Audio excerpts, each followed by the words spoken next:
Hello everyone, welcome to student point academy.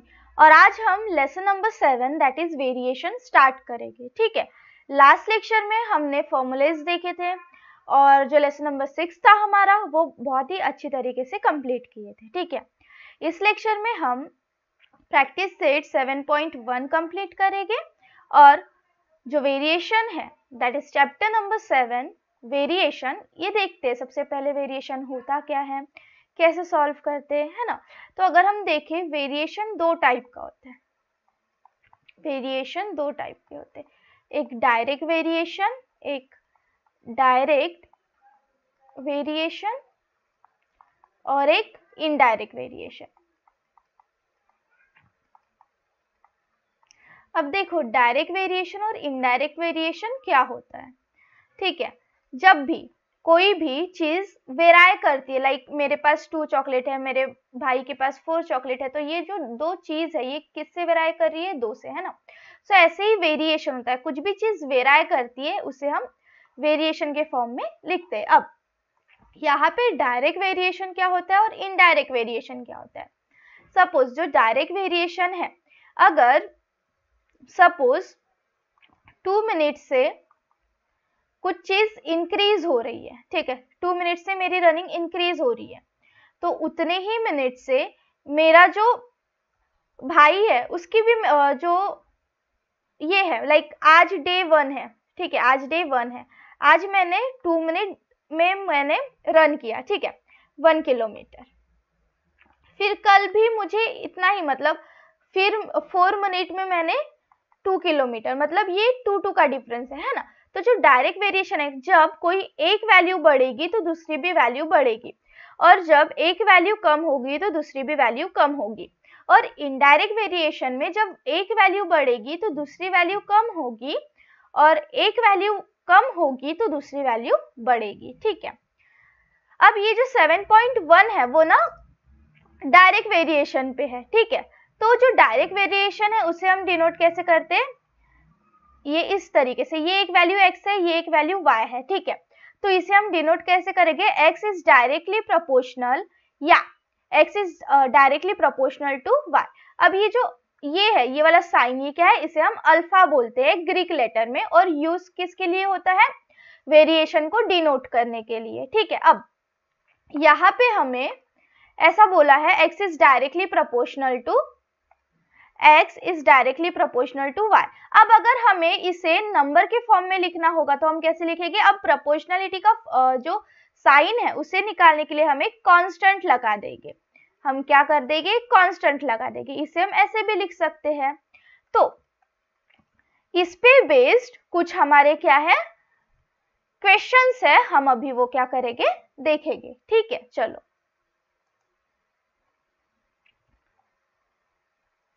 Question number 1 क्या बोला है हमें।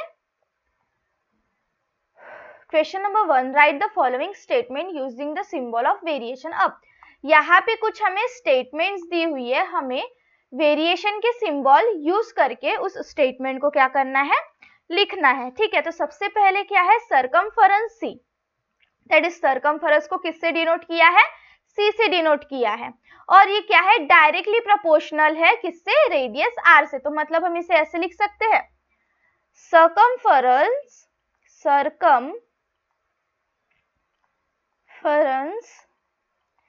C is directly proportional to radius R, जिसे हम ऐसे भी लिख सकते हैं, that is C is directly proportional to R।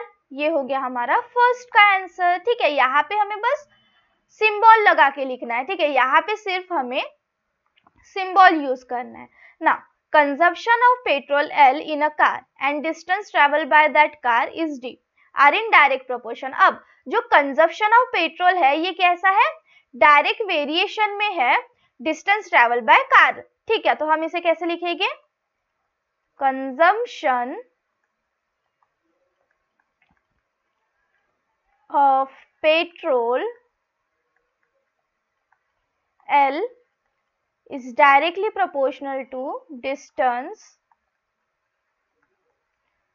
traveled, ठीक है, डिस्टेंस ट्रेवल्ड। इसे हम कैसे लिख सकते हैं, सिंबल में L is directly proportional to D। ठीक है, तो हमारा आंसर आ गया।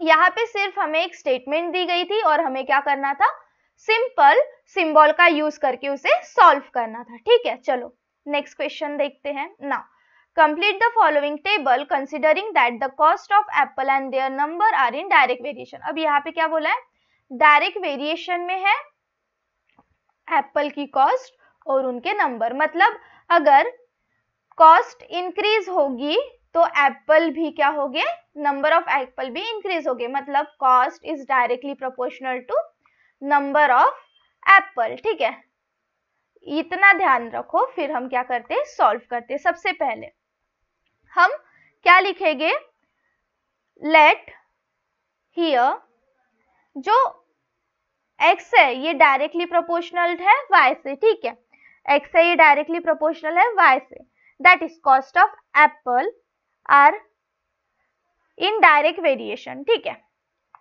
तो अगर हम इसे ऐसे ना करके डायरेक्ट ऐसे लिखे, सबसे पहले हम क्या करें, सबसे पहले हम ऐसे लिखे कॉस्ट ऑफ, लाइक यहाँ पे नंबर ऑफ एप्पल कितना है, x है, और कॉस्ट ऑफ एप्पल कितना है, y है। ठीक है, तो अगर हम ऐसे लिखे cost of Apple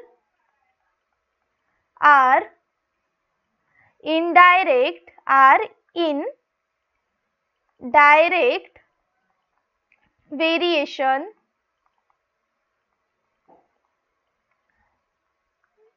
to the number of apple, that is, ये क्या हो जाएगा, दैट इज जो हमारा y है ये डायरेक्टली प्रोपोर्शनल हो जाएगा s से, that is y is direct variation with x। ठीक है, तो यहाँ पे अगर हमें प्रोपोर्शनलिटी का साइन हटाना है तो हम क्या करेंगे, y is equals to kx और y upon x is equals to k।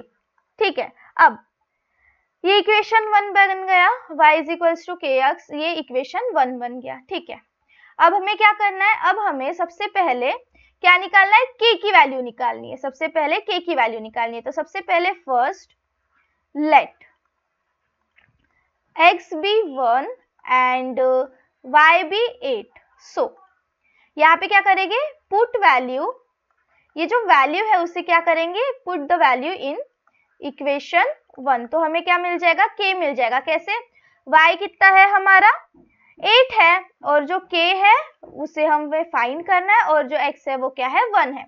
तो k कितना मिल जाएगा हमें, k is equals to 8 upon 1। So k की वैल्यू कितनी आ गई हमारी 8। ठीक है, k की वैल्यू हमारी कितनी आ गई, 8 आ गई। अब हमें क्या फाइंड करना है, हमें ये एक फाइंड करना है, ये एक फाइंड करना है और ये एक फाइंड करना है, मतलब 1 2 एंड 3 फाइंड करना है। ठीक है, तो सबसे पहले हम ये सॉल्व करते। ठीक है, 1 नाउ जो हमारा x है, x हमें क्या करना है, निकालना है, और y क्या है हमारा 56। सो नाउ पुट, ठीक है ऐसा हो गया। अब ये जो है सबसे पहले ना हमें इक्वेशन बनाना पड़ेगा। ये जो निकला ये क्या निकला है हमारा, कांस्टेंट निकला है। ठीक है, अब हमें अगर ये सॉल्व करना है तो ये कैसा हो जाएगा, y is equals to 8 into x. ये क्या हो जाएगी हमारी, ये हो जाएगी हमारी इक्वेशन नंबर 2, जिसके थ्रू हम क्या करेंगे, जिसके थ्रू हम वैल्यूज पुट करके आंसर निकाल लेंगे। ठीक है, अब हमें क्या निकालना है, x निकालना है और y हमें दिया हुआ है। ठीक है, तो पुट वैल्यू, हम ये जो वैल्यू दी है वो किस में पुट करेंगे, इक्वेशन नंबर 2 में, दैट इज जो कि कौन सा इक्वेशन है, जो कि है इक्वेशन ऑफ वेरिएशन। मतलब देखो ये जो है ये है constant of variation, constant of variation, और जो हमारा इक्वेशन निकला ये क्या है, ये है इक्वेशन ऑफ वेरिएशन। ठीक है, जब हमारे पास ये दो चीजें होगी तभी हम क्या कर सकते हैं, सॉल्व कर सकते हैं या हम आंसर निकाल सकते हैं। ठीक है, तो चलो अब इक्वेशन नंबर 2 क्या है, y is equals to 8x, और हमारे पास y कितना है, y है 56 8 और x हमें निकालना है, तो x कितना हो जाएगा 56/8। तो हमारा जो x है वो कितना निकल जाएगा 7। ठीक है, तो फर्स्ट आ गया हमारा, फर्स्ट का आंसर कितना आ गया, फर्स्ट का आंसर आ गया हमारा 7। ठीक है, फर्स्ट का आंसर कितना आ गया 7। ना अब हमें क्या चाहिए, सेकंड निकालना है। ठीक है, अब हमें क्या निकालना है, सेकंड निकालना है, सेकंड। सो नाउ अब हमारे पास है x है 12 और y हमें निकालना है। So put value in equation 2। So equation 2 क्या है, y is equals to 8x, y हमें निकालना है, 8 दिया हुआ है, x कितना है 12 है, तो 8 इंटू 12 कितना होता है, जब हम 8 इंटू 12 करते तो 12 8 जार 96। सो हमारी y कितनी निकल गई 96 निकल गया। ठीक है, सो सेकेंड का आंसर कितना हो गया 96। ये ना देखो, सॉल्व करने के बाद एक बॉक्स बनाना जिसमें ये आप पूरा फिल करना। ठीक है, नाउ थर्ड, यहाँ पे अब क्या दिया हुआ है, हमें x हमें फाइंड करना है, x हमें फाइंड करना है और y दिया है 160। ठीक है, so put value in equation 2। ठीक है, सो इक्वेशन 2 क्या है हमारा, y is equals to 8x, y कितना है 160, 8 इंटू x कितना है हमें निकालना है। ठीक है, so x is equals to 160/8, 8 2 जार 16, 8 0 जार 0, तो x हमारे पास कितना आ गया 20, x कितना आ गया हमारा 20। ठीक है, चलो इसका स्क्रीनशॉट ले लो, फिर हम नेक्स्ट क्वेश्चन पे चलते हैं। देखो यहाँ पे कुछ नहीं करना है, जस्ट हमें देखना है कि किस तरीके से वेराई कर रहे हैं, मतलब यहाँ पे डायरेक्ट वेरिएशन बोला गया है। ठीक है, तो हम ये लगा देंगे, है ना, फिर यहाँ पे अगर हमें सिंबल निकालना है तो एक कांस्टेंट लगा देंगे। ठीक है, ये हो गया हमारा। अब यहाँ से जो वैल्यू है k की वो निकाल लेंगे, इस k की वैल्यू को क्या बोलेंगे हम, कांस्टेंट ऑफ वेरिएशन। ठीक है, इस k की वैल्यू को हम क्या बोलेंगे, कांस्टेंट ऑफ वेरिएशन बोलेंगे। ठीक है, फिर अब जो वैल्यू आई है वो हम इसमें पुट करेंगे। ठीक है, सो जो भी वैल्यू आई है, सपोज 1 आई, तो ये क्या हो जाएगा, ठीक है, सो ये क्या हो जाएगा हमारा इक्वेशन ऑफ वेरिएशन हो जाएगा। ठीक है, चलो इसका स्क्रीनशॉट ले लो, फिर हम नेक्स्ट पेज पे चलते हैं। ओके, चलो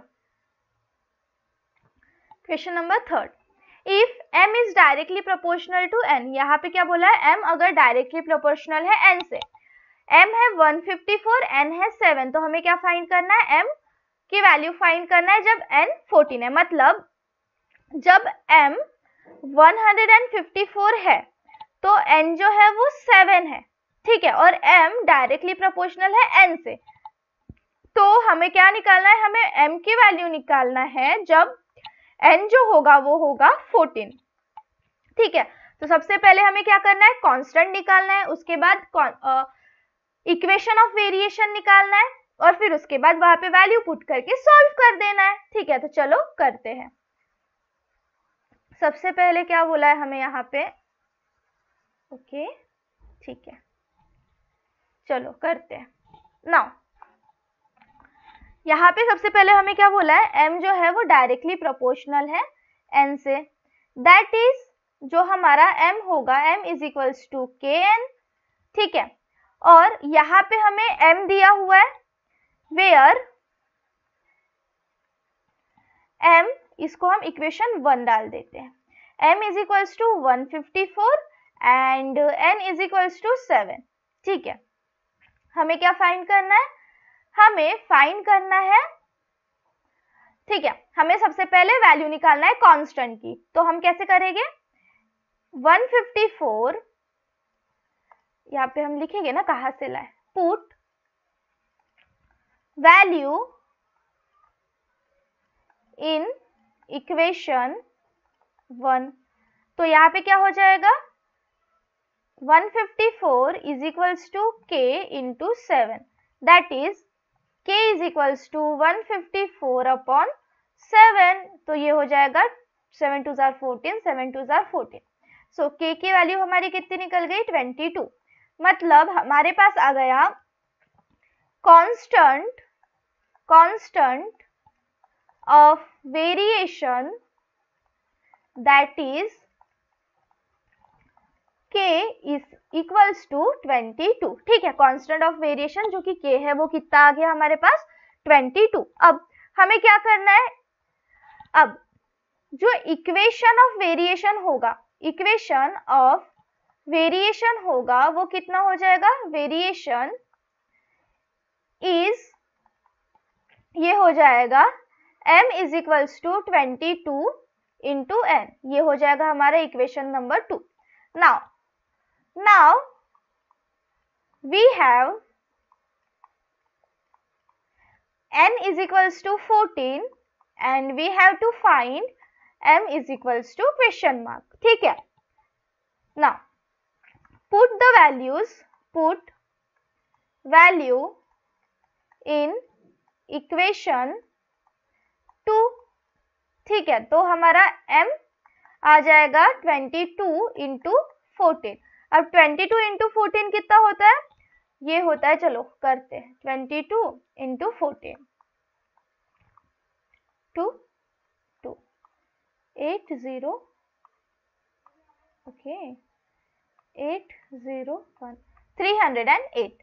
तो यहाँ पे m कितना आ जाएगा? 308। सो हमारा जो आंसर आ जाएगा वो कितना आ जाएगा? m is equals to 308। ठीक है, 308। ना बहुत इजी रहते, बस हमें यही पता करना है कि क्या हो रहा है यहाँ पे। ठीक है, और डायरेक्ट वेरिएशन में कभी भी जब एक वैल्यू इंक्रीज होगी तो दूसरी भी वैल्यू क्या होगी? इंक्रीज होगी। ऐसा नहीं है कि एक वैल्यू इंक्रीज हो रही है तो दूसरी डिक्रीज होगी। ठीक है, चलो नेक्स्ट क्वेश्चन। ये भी यहाँ पे भी हमें क्या करना है? टेबल कंप्लीट करना है। m दिया हुआ है, n दिया हुआ है, यहाँ पे बोला है डायरेक्टली वेराई कर रहे हैं। चलो सबसे पहले हम क्या निकालेंगे? कांस्टेंट। सबसे पहले हमें क्या निकालना है? कांस्टेंट निकालना है। n is directly proportional to m, n is equals to km।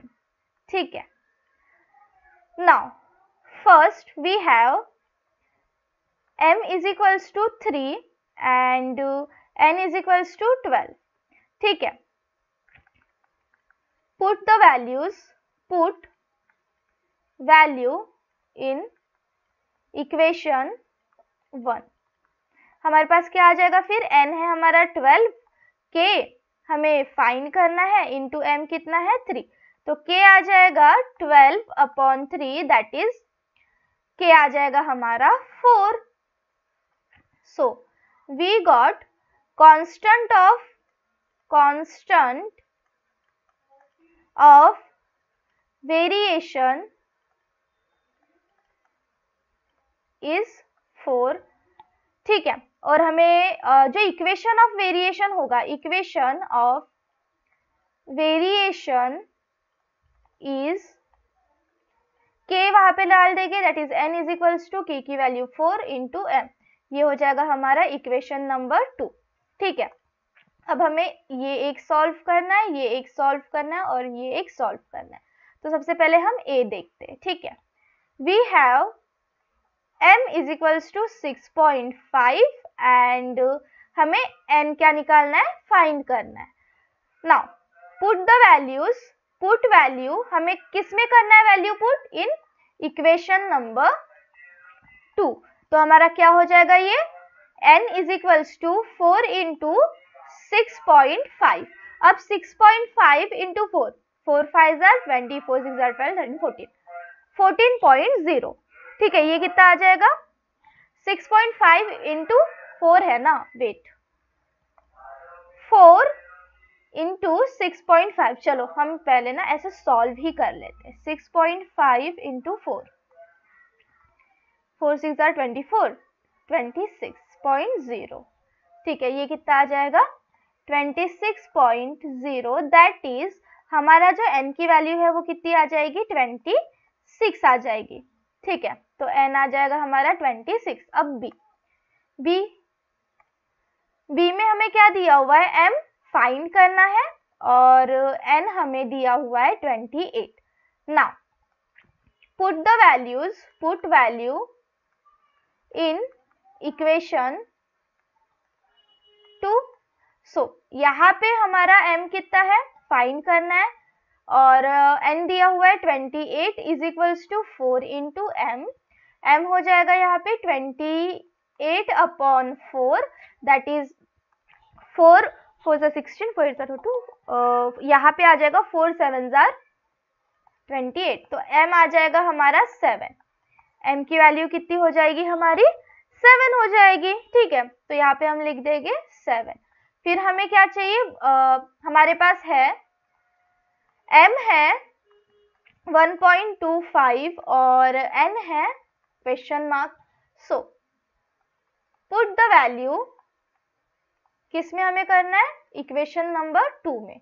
ठीक है, कौन सा इक्वेशन, दैट जो हमारा वेरिएशन का इक्वेशन निकला है उसमें. सो यहाँ पे m कितना है 1.25, हमें क्या निकालना है n. So n is equals to 4 into 1.25. चलो अब इसको हम क्या करते हैं, मल्टीप्लाई करते हैं. ठीक है, चलो सबसे पहले हम यहाँ पे 1.254 ये कितना आ जाएगा, ये आ जाएगा 4.15, ये आ जाएगा 5.00. तो हमारी n की वैल्यू कितनी आ जाएगी 5. ठीक है, n की वैल्यू हमारी कितनी आ जाएगी 5. तो ये था हमारा क्वेश्चन नंबर 4. चलो इसका स्क्रीनशॉट ले लो, फिर नेक्स्ट क्वेश्चन पे चलते हैं. ठीक है,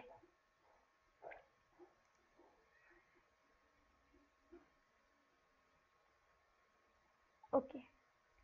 question number 5, y varies directly as a square root of x. मतलब y जो है ये डायरेक्टली वेराई कर रहा है x का स्क्वायर रूट, है ना, x का स्क्वायर रूट. y जो है ये डायरेक्टली वेराई कर रहा है स्क्वायर रूट ऑफ x. जब x है 16, y होगा 24. हमें क्या निकालना है, कांस्टेंट वेरिएशन निकालना है, दैट इज k निकालना है और इक्वेशन ऑफ वेरिएशन निकालना है. ठीक है, चलो y is equals to k root x. Now हमें दिया हुआ है we have x is 16 and y is 24. x कितना है हमारे पास 16 है, y है हमारे पास 24. ठीक है, नाउ पुट इन इक्वेशन 1. चलो इक्वेशन 1 में हम क्या करते हैं, इसे पुट करते हैं.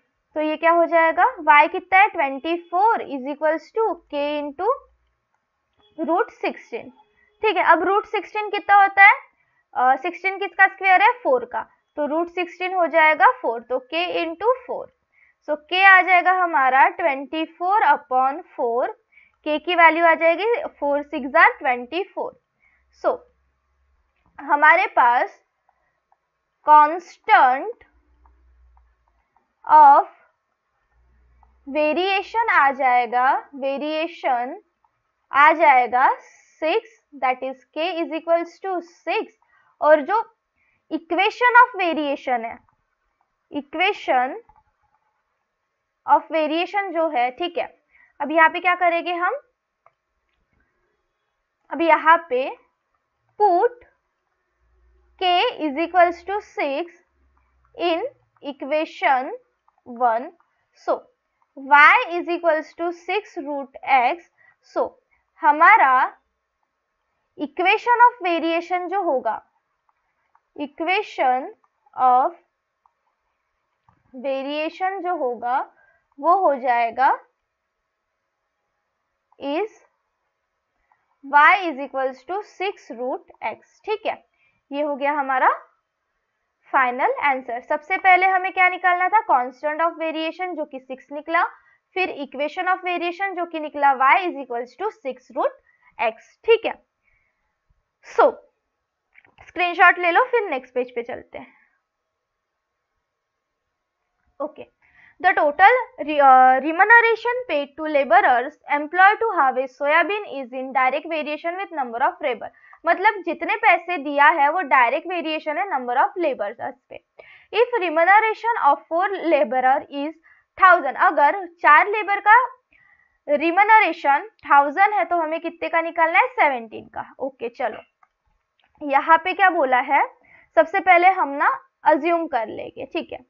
Late x represent total remuneration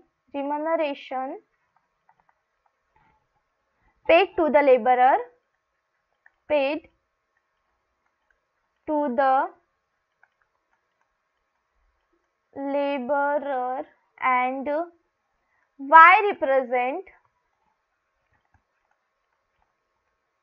number of laborer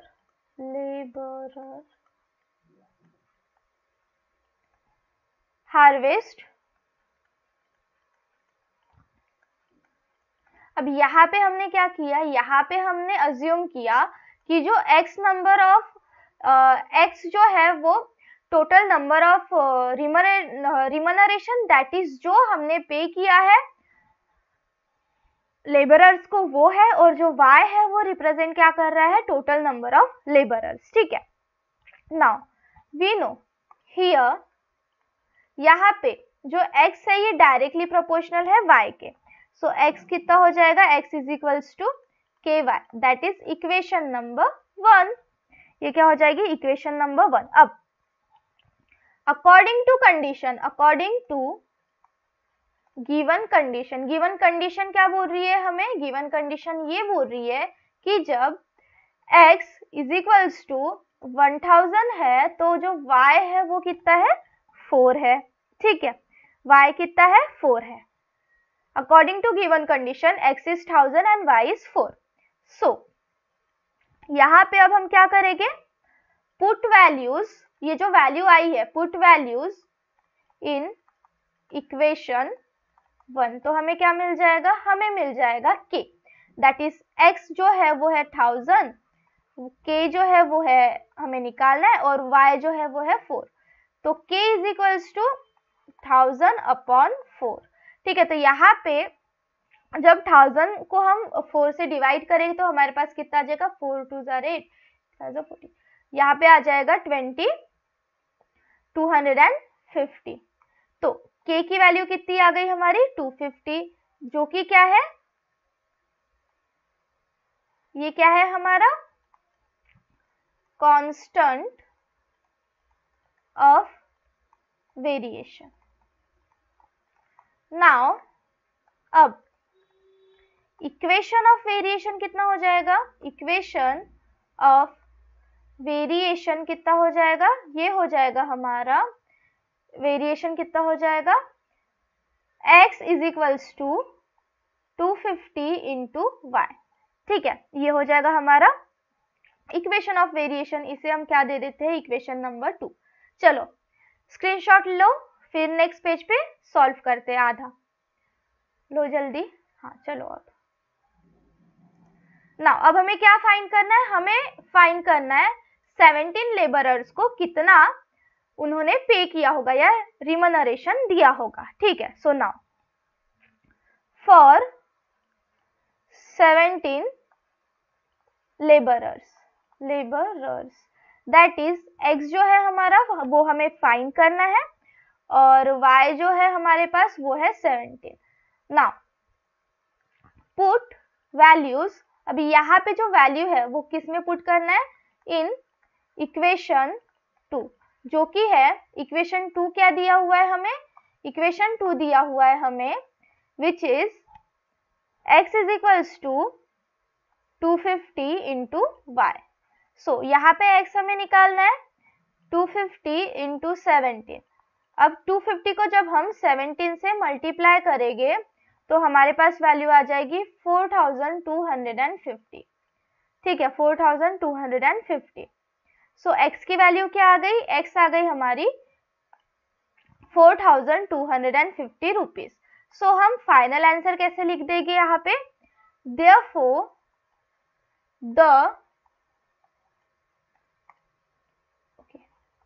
the remuneration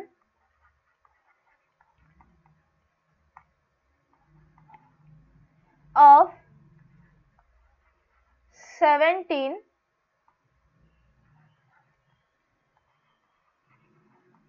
laborers is 4250 rupees. ठीक है, ये हो गया हमारा फाइनल आंसर। ठीक है, और यहाँ पे हमारा प्रैक्टिस सेट 7.2 भी क्या होता है, खत्म होता है। चलो ये स्क्रीनशॉट ले लो, यहाँ पे हमारा प्रैक्टिस सेट 7.2 होता है खत्म। नेक्स्ट लेक्चर में 7.1 होता है खत्म, नेक्स्ट लेक्चर में हम 7.2 करेंगे। ठीक है, तब तक के लिए पढ़ते रहो। लेक्चर अच्छा लगता है तो कमेंट करो, अपने दोस्तों के साथ शेयर करो, लाइक करो और चैनल को सब्सक्राइब कर लो, ताकि जब भी न्यू लेक्चर अपलोड हो आपको टाइम से नोटिफिकेशन मिल जाए। ठीक है, चलो मिलते हैं नेक्स्ट लेक्चर में। ठीक है, तो यहाँ पे हमारा 7.2 खत्म होता है। नेक्स्ट लेक्चर में यहाँ पे हमारा 7.1 खत्म होता है। नेक्स्ट लेक्चर में हम 7.2 करेंगे, जो कि किस पे डिपेंड है, जो कि इनवर्स पे डिपेंड है। ठीक है, चलो मिलते हैं नेक्स्ट लेक्चर में।